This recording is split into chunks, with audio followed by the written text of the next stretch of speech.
Hello friends, मैं अंजलि आप लोगों का अपने यूट्यूब चैनल की स्मार्ट शिक्षा में स्वागत करती हूं।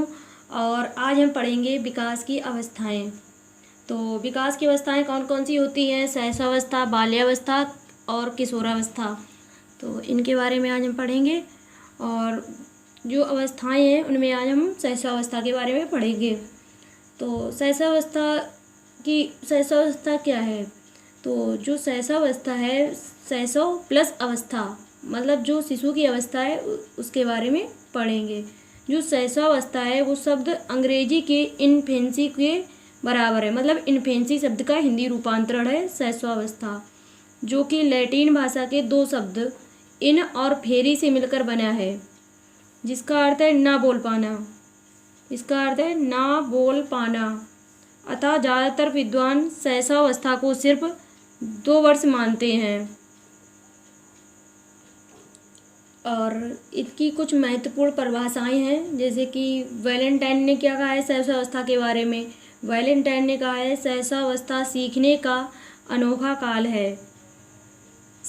और वाटसन ने कहा है कि शैशवावस्था के सीखने की गति एवं सीमा किसी भी अन्य अवस्था से ज़्यादा होती है। मतलब कि वो वाटसन ने कहा है कि शैशवावस्था में बच्चा अन्य कोई अवस्था जैसे बाल्यावस्था, किशोरावस्था की अपेक्षा शैशवावस्था में जो उसके सीखने की गति है वो ज़्यादा होती है। वाटसन के अनुसार। गैसल के अनुसार बालक प्रथम 6 वर्षों में 12 वर्ष की उम्र का दुगना सीख लेता है। गैसल ने कहा है कि बालक प्रथम 6 वर्षों में 12 वर्ष की उम्र का दुगना सीख लेता है।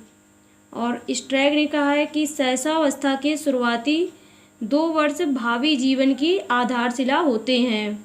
जो भविष्य की आधारशिला है, जो शुरुआत के 2 वर्ष होते हैं, तो वो भावी जीवन की आधारशिला होते हैं।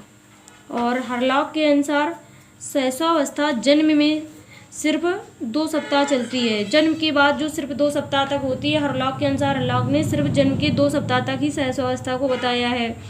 और रॉस के अनुसार शिशु कल्पना का नायक है, जिसका वास्तविक जीवन में भलीभांति निर्देशन जरूरी है।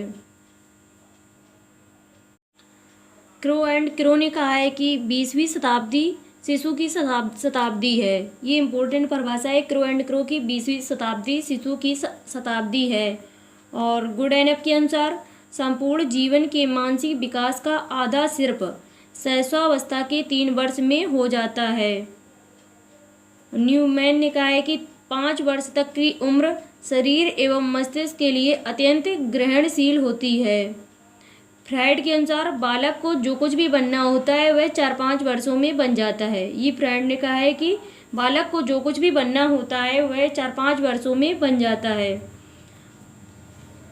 एडलर के अनुसार जन्म के कुछ समय बाद यह निश्चित हो जाता है कि बालक में भावी जीवन में स्थान कहाँ है।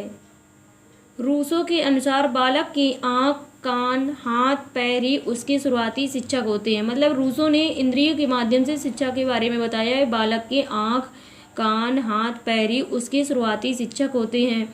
थॉर्नडाइक के अनुसार 3 से 5 वर्ष के बालक अर्ध स्वप्न में खोए रहते हैं। ये थॉर्नडाइक ने कहा है। तो आप इससे जो इम्पोर्टेंट है वो परिभाषा याद कर लीजिए। जैसे क्रो एंड क्रो की है, गुड एंड अप की है, फ्रायड की है, रूसो की है, तो वो आपको याद कर लेनी है, ज़्यादातर पूछी जाती है एग्जाम में। जो शैशवावस्था के कुछ नाम हैं ये भी इम्पोर्टेंट है, इनसे क्वेश्चन भी आता है यूपी टेट, सुपर टेट, सभी जगह। जैसे सीखने का जो आदर्श काल है वो किसने कहा है? वैलेंटाइन ने कहा है कि ऐसे आता है सीखने का आदर्श काल किसने कहा है? तो वैलेंटाइन के अनुसार शैशवावस्था सीखने का आदर्श काल है। और भावी जीवन की आधारशिला है। शैशवावस्था कैसे कहते हैं कि भावी जीवन की आधारशिला कौन सी अवस्था है? तो शैशवावस्था है। खिलौनों की उम्र किसने कहा है? हरलॉक के अनुसार खिलौनों की उम्र, ऐसे पूछा जाए कि खिलौनों की उम्र कौन सी अवस्था कहते हैं? तो शैशवावस्था कहते हैं। जीवन का निर्माण काल किस अवस्था को कहते हैं? तो शैशवावस्था को कहते हैं। अतार्किक चिंतन की उम्र, बच्चा तार्किक चिंतन नहीं कर पाता है तभी इसको अतार्किक चिंतन की उम्र भी कहते हैं शैशवावस्था को। नाजुक या खतरनाक उम्र किसे कहते हैं? तो शैशवावस्था को नाजुक या खतरनाक उम्र भी कहते हैं। समायोजन की उम्र कहते हैं। पूर्व विद्यालयी नर्सरी एज भी कहते हैं, क्योंकि बच्चा पढ़ाई भी स्टार्ट कर देता है। तो इसे पूर्व विद्यालय और नर्सरी एज भी कहते हैं शैशवावस्था में। और प्री लगने की उम्र, बच्चा सोचता है कि हम सभी को प्री लगें, तो इसमें प्री लगने की उम्र भी शैशवावस्था के कहते हैं। भाई बहनों से लड़ने की उम्र, इस अवस्था में बच्चा लड़ाई भी ज़्यादा करता है, तो भाई बहनों से लड़ने की उम्र भी कहते हैं। और मनमौजी उम्र, उसे कोई मतलब नहीं होता है कि सिर्फ उसको मनमौजी मतलब उम्र भी इसी शैशवावस्था को कहते हैं। उसी किसी भी समस्या से कोई मतलब नहीं होता है शैशवावस्था में। और कुछ कुछ वैज्ञानिक ने शैशवावस्था को 5 से 6 वर्ष भी बताया है और कुछ वैज्ञानिक ने 2 वर्ष ही माना है। सभी ने अपने अपने अनुसार अलग अलग बताया है।